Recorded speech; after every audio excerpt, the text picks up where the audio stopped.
Hello, and you are now tuned in to the only universe mode that matters. I am Christian. I'm Jesse. And here we are. The Money in the Bank pre-show. I know you see a little bit of green.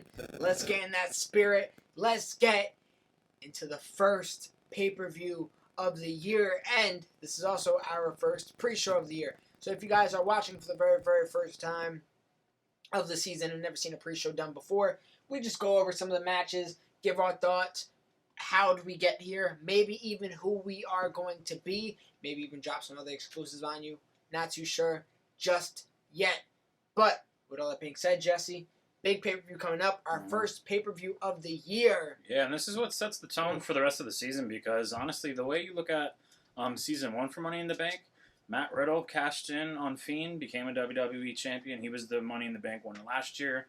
And Kairi Sane, who was respectively defending her championship, she won last season. She won that Money in the Bank, and it paid off because going into Money in the Bank, she's going against a former foe and Io Shirai. Well, yeah, we could see a few different routes. We could see somebody cash in tonight. Possibly. Or we could see somebody cash in at Mania like Kairi Sane did last year. This might be a whole 365 build, or it could be a whole, maybe like an hour build, depending on the mood of these competitors. But with all that being said, we got a lot more than just some banger ladder matches for you guys today. We have 2 championship matches, a mixed gender tag team match, of course the 2 ladder matches, but to kick it off, we have this match right here, Jesse.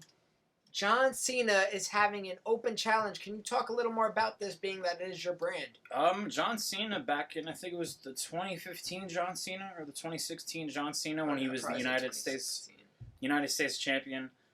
He pretty much invited anyone to come down to the ring and try and beat him for that U.S. championship. We saw great matches with Sami Zayn, Cesaro, Kevin Owens, who beat him, and then famously stepped on the United States Championship and rose the NXT Championship. Great match that was years ago. But John Cena is inviting anyone on my roster to an open challenge. There's no title on the line.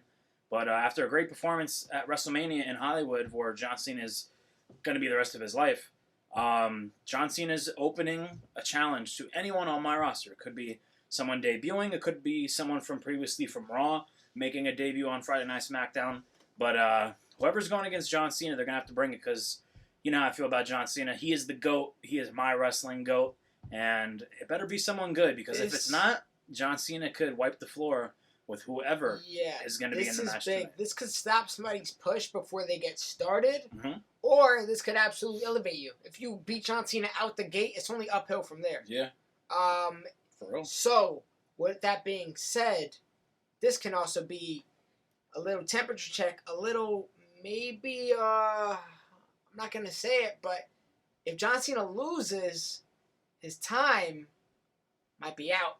It might be. Honestly, I don't know what could be next for Cena, especially the rest of this season. Obviously, he's one of my favorites. He is my favorite. He is the greatest of all time, in my opinion. But, yeah, I've honestly don't know what I could do with the rest of the season with John Cena. He's such a great name, but I think the time has caught up to him, and maybe he might need something new. But with all the people I have on my talent, like the CM Punks, the Seth Rollins, Shinsuke Nakamura, I have Brock Lesnar, for God's sakes. I have Undisputed Era, except Roderick Strong.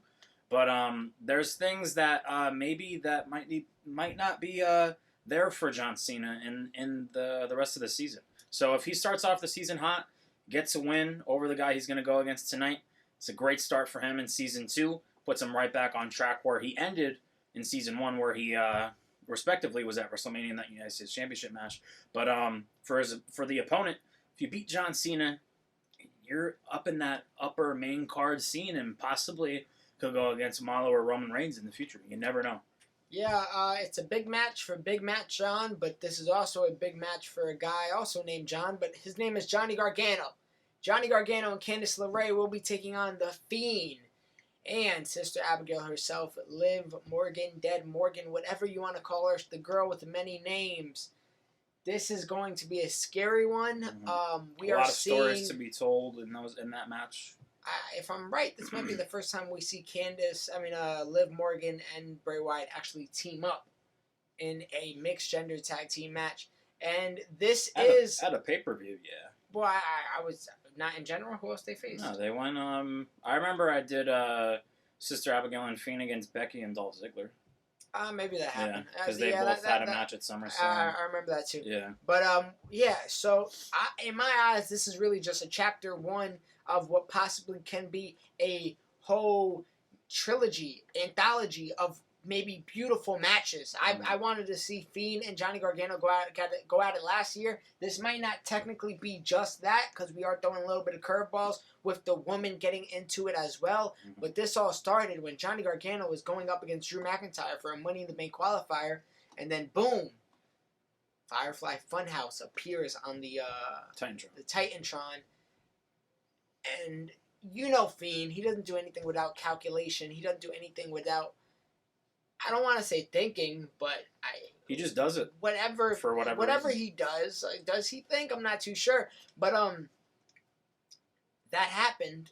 Later that night, Johnny Gargano comes out and cuts a promo calling the Fiend out, you will get him, and he appeared, and he claimed that as much as this may be about Gargano, it is more about what he called a shining star in a universe, and that star was Candice LeRae. We know, apparently Fiend likes blonde girls. Mm. Was he going for this blonde girl? Not too sure, because Johnny Gargano slapped the Fiend in the mouth before he even got a chance to finish his sentence, and this is where we are right now. We've seen Candice and Sister Abigail kind of go at it a little bit before. Sister Abigail also destroying Candice LeRae's chance of being in Money in the Bank as well. Mm. So this is getting real interesting. This is getting real heated. Like I said, chapter 1 of what can be an anthology of matches, and I'm so excited to see where this goes from here. I can tell you who I'm gonna be. I'm gonna be the Fiend. Oh, Abigail. I'm surprised. Yeah. Okay. I have a great idea for both of them off air. I'll tell you, especially Sister Abigail. Gonna be the because I know you don't have ideas for Fiend, but I'll help you out. No, I don't. I mean, what do you mean? I think I got an idea. He's gonna be back. He's gonna go to war with Gargano. Let's see where he goes from here. Well, no, after tonight. Like if you don't have ideas for Fiend after that. I'll get back to you. Okay. Fiend is very prepared right now. Let me just say that. And we also got one of the main events, but it's gonna happen third tonight. It is the Women's Money in the Bank ladder match. Representing Monday Night Raw, you have Ronda Rousey, Asuka, and Dakota Kai. Representing Friday Night SmackDown, we got Paige, Charlotte Flair, sadly. And trying to think of the third woman. It is... Oh my goodness, I can't think of it right now. Great job. Let's see how long it takes Jesse to realize it's right behind him. Sasha Banks. Money in the Bank. Sasha Banks. She's going to bank in on this qualifying match because she beat Sarah Logan. Made it look easy. What a win! Well, way to make that look easy. Doesn't matter because she's gonna win. Who'd Charlotte beat? Must be a world eater. She's gonna win. Charlotte beat? Sonya. Oh my god! It was a good match though. But Sasha Banks is definitely going to win this match because I'm going to be here today. She's already a tag team champion with her best friend Bayley, so if she gets that Money in the Bank briefcase as well, she can cash in on Rhea Ripley whenever she wants. Yeah, the pressure is on you to make your women's division stronger. I will. I will be making a trade after the pay-per-view. Okay. All right, fair enough. Are you going to announce who you're going to be? I'm Sasha Banks. You're going to be Sasha? 100%. I am going to be... I really want to be Dakota. I really don't care what woman wins. Same. But I think I'm going to be Asuka. Well, no, I will actually care a lot if Charlotte wins. I'm going to be Asuka, but I got a plan for each woman if they win regardless. Actually, I'm actually for if Charlotte wins because we get to see Charlotte versus Rhea in the game. Maybe it's good as it was in WrestleMania. Fair enough. We also have the SmackDown Tag Team Championship. Jesse, you want to talk about this? Mm-hmm. This is a rematch of WrestleMania. Undisputed Era took those Tag Team Championships from Rated RKO. Randy Orton, known last year to be the Rookie Killer Orton. Technically, these guys are still new to the roster, but now we're in Season 2. That kind of the Rookie Killer Orton is still there, but can he win tonight against Undisputed Era is the question. Who knows, because Undisputed Era will be ringside with Adam Cole, the United States Champion. We're gonna see because Undisputed Era, I plan them to be my champions for the whole season. I really do. Wow. Whole season. Yeah. That's not happening. I want them to be dominant. So I assume you're going to beat them today. Game time decision. Probably, I will probably be them, but who knows? If he's not them, that means he knows he isn't going to win. No, I'm very good with Randy Orton in this game, especially Edge. And Edge, they just beat Adam Cole and Undisputed Era the other night with John Cena. So they have some momentum going into this match. But Undisputed Era is the champions. Hopefully they walk out as the champions. And who knows what could be next for Rated RKO, because the rest of my tag team division is pretty stacked now prior to Season 1. Yeah, and speaking of Season 1, we got to talk about one of the biggest rivalries of Season 1. If not the biggest, I think it was probably the best story. I'm pretty sure it won Best Storyline of the Year. And it was Kairi Sane capturing that Women's Championship. She won last year at Money in the Bank. And like I said, did the whole almost 365, cashed in at WrestleMania to pin Io Shirai in that huge triple threat match with Asuka and Io Shirai. And this time, Asuka's not in the match. As you can see, it's only Io Shirai. It's only Kairi Sane. But this time, Kairi Sane is the one with that championship around her waist or in that little treasure chest that she carries, which I love. Mm-hmm. It's going to get real. It's going to get intense. I'm not too sure if this is going to be a Falls Count Anywhere match just yet. It really depends on what happens in a match prior. That's all I'm going to say. I got both of them listed here, though. I am prepared. Do not know what's going down. Regardless, I know what is going to go down, and that is a classic match between two of Raw's best women. That's all I'm going to say. It is going to be intense. I am going to say it. I'll be Kairi Sane. Okay. So I'll be Io, obviously, and can this be a start of a dominant run for Kairi Sane? We will find out. Yeah, may the better woman win, because if Kairi Sane loses, I mean, that history will always be there between Io Shirai and Asuka, but she never defended that title. But she did get that big win at Mania, so maybe that is equivalent to a title rematch, but that's up to the GM of my. I'm going to be honest, no matter what happens today, one of the three women of Asuka, Kairi Sane, or Io Shirai will be up for the trade block. I can't have them on my roster together. They have too much history. It's too much. It's like they're gonna bump heads. Okay. And I can't have those heads clash. Same thing with the club and Finn Balor. I didn't want that. So if Kairi Sane loses her title tonight, she's done. Possibly. Possibly. I'm interested in Kairi Sane out of the three. So she loses tonight, I will trade for her. Try to beat her. Yeah, I will try. I mean, I'm good with Io Shirai. She's really good in the game too. So I don't know. Yeah, I don't know. We'll see. We'll see what happens, obviously, in that match. We will see. And obviously what you guys came for, the Money in the Bank, the women's match is going to be incredible. This men's match is going to be sensational. Filled with dream matches, just one-on-ones. Yeah. I mean, Seth Rollins, CM Punk. Seth Rollins, CM Punk sounds crazy. Seth Rollins and Shinsuke sounds crazy. CM Punk and Seth Rollins and Pac sounds crazy. Pac and Drew McIntyre, that can be such a clash of styles. Pac and Andrade, we seen that at the last Monday Night Raw. Mm-hmm. And we didn't see that last Monday Night Raw. I'm sorry, we saw Ciampa and Pac. But we seen what both of those members of my roster did on the last two Monday Night Raws. Mm-hmm. And it was like, if I could see them go at it one-on-one, the Fight Forever chance will go from the start of the bell to the end of the bell. It would be incredible. I mean, let's talk about it. Pac, Drew McIntyre, Andrade, all representing Monday Night Raw. That's where you come in and say the SmackDown. I thought you were going to say something else after that. But CM Punk and Seth Rollins, I already said before they won their qualifying matches, Seth Rollins beat Shawn Michaels in a great match. Shinsuke against AJ Styles in a really good main event. And CM Punk squashed Jeff Hardy in his return. CM Punk, Seth Rollins, and Shinsuke, those are three great guys to qualify for the men's Money in the Bank. I will be CM Punk, and hopefully he wins, because, with CM Punk back in WWE and on my roster Friday Night SmackDown, I want him to be my future WWE champion. A CM Punk and Roman Reigns match sounds nuts. I think, not 100% sure yet, but think I'm officially getting. I can't say 100% sure then say officially right after, but I think I'm gonna be Pac. Mm. It's a honestly, tough gamble. I would love to see Andrade because Andrade versus Black sounds great. Drew McIntyre versus Black sounds great. Ooh. Pac versus Black. I don't know if it even sounds as great as what I think, but I have such a great idea with Pac with that briefcase. And plus, he is just devastating and threatening at all costs. And to just know, I mean, any of these men, to know they're looming in the shadows with a championship opportunity, sounds crazy. Yeah. Seth Rollins had a briefcase before. Shinsuke Nakamura, he hasn't, right? No. Punk has. Yep. Drew obviously hasn't, and everybody else hasn't. But yeah, I'm honestly pulling for Andrade from your roster. I'm not mad at that. That's the one guy I want to win from your roster if CM Punk, who I'm controlling tonight, doesn't win. But if Seth Rollins or Shinsuke wins too, cool. I have a briefcase on my roster. I didn't win the match, but if it's on my roster, that's cool. But if Monday Night Raw wins, definitely Andrade. I would love to see him in the main title scene with Aleister Black.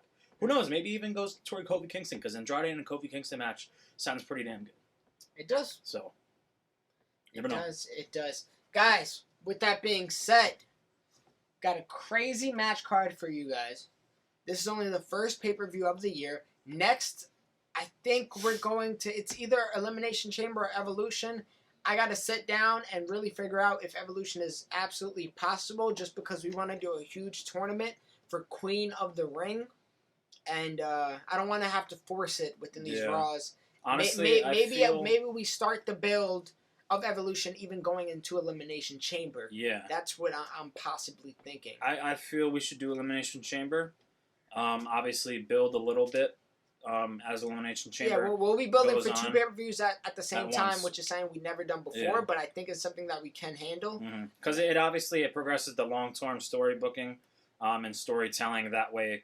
Come Evolution, you guys know, like, okay, this girl qualified, this girl's in Queen of the Ring, and so forth. My dream for the Evolution pay-per-view is, well, I guess for the Queen of the Ring tournament, is to have every woman get a chance at the Queen of the Ring. Like, they'll all get a chance to advance in the tournament. It could be like a 24-woman tournament. Like, that would be crazy. But you just do the math. That's 12 matches just for the first round. I can't get that done on Monday Night Raw or SmackDown. Yeah. That would take weeks. So I'll have to sit down and do some math. But really, it all depends on how this pay-per-view goes and where it leads us immediately after. Because some of these things could have dramatic effects for the rest of the year. Yeah. So I honestly, with Elimination Chamber probably being our next pay-per-view, we'll probably get the WWE Championship defended. I don't know if Christian will defend Aleister Black's title, but I'm defending Aleister Black's title most likely next pay-per-view regardless. Come Evolution, obviously all of the girl titles will be defended. Absolutely. Rhea Ripley will defend her title if she still has it by then. Maybe I do something at Elimination Chamber, don't know. Definitely the tag team championships, and the winner of Kairi Sane and Io Shirai at Evolution. And then we'll obviously throw some dream matches in there, maybe Queen of the Ring tournament. We'll make it fun for you guys. We haven't done Evolution since 2K19, and personally, that was my favorite pay-per-view from the very first time me and Christian played Universe Mode.